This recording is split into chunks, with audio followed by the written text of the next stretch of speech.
There is no separate self. Most time when we meet other people, the first thing we do is that we start to talk about ourselves. I am a woman. I am a doctor. I am a published author.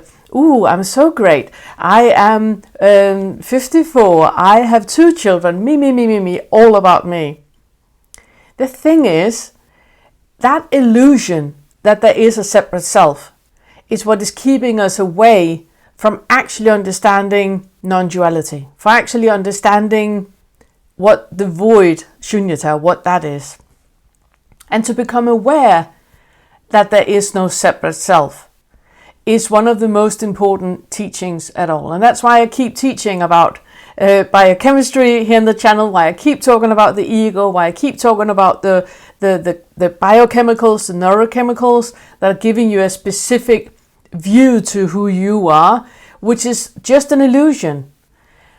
I think it's very, very important to become aware of this, because when you are bound into the ego that believes in a separate self, then you also believe in something outside of you.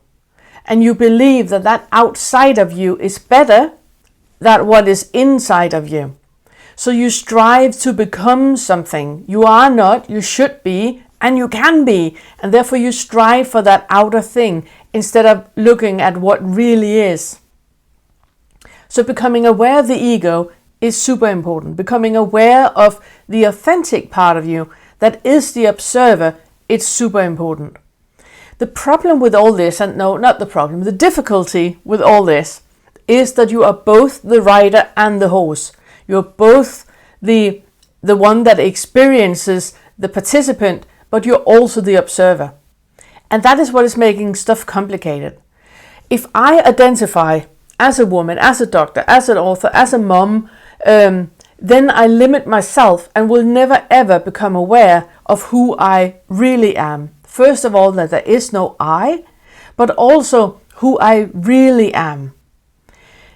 Because when I'm in the ego, there's no gaps. The only gaps that you have is into the authentic.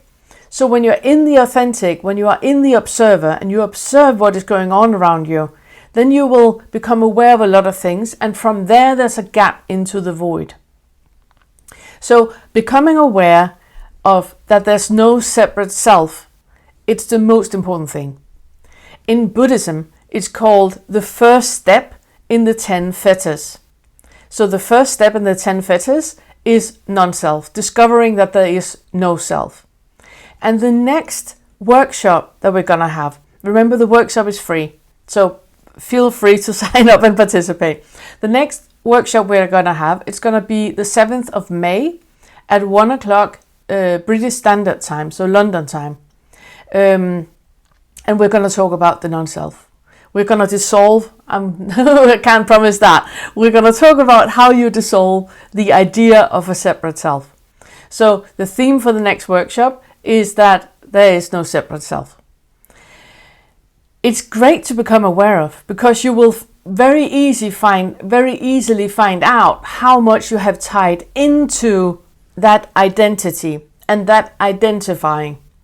I never talk about myself. As you probably noticed on my channel, I never talk about my achievements, my awards. I never talk about that because it's not relevant.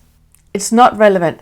That is just, medals you put on the wall. It's an illusion.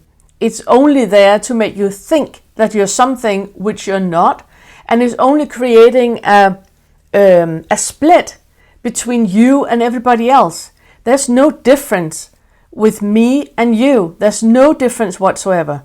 I am you and you are me. We are the same. So if I believe that I am better or more educated or more clever or more whatever, or you believe that, then you're creating a split in you that is actually making a bigger distance from who you truly are to who you believe you are. And that is the delusion of the separate self. So if you want to join, click on the Patreon link. You need to be a Patreon. It's only £5 a month, but you need to be a Patreon because I want a proper conversation. I don't want trolls. I want a proper conversation, and it's only patrons that participate. So click on the Patreon link, become a patron, And then the 7th of May, we're going to talk about the illusion of a separate self.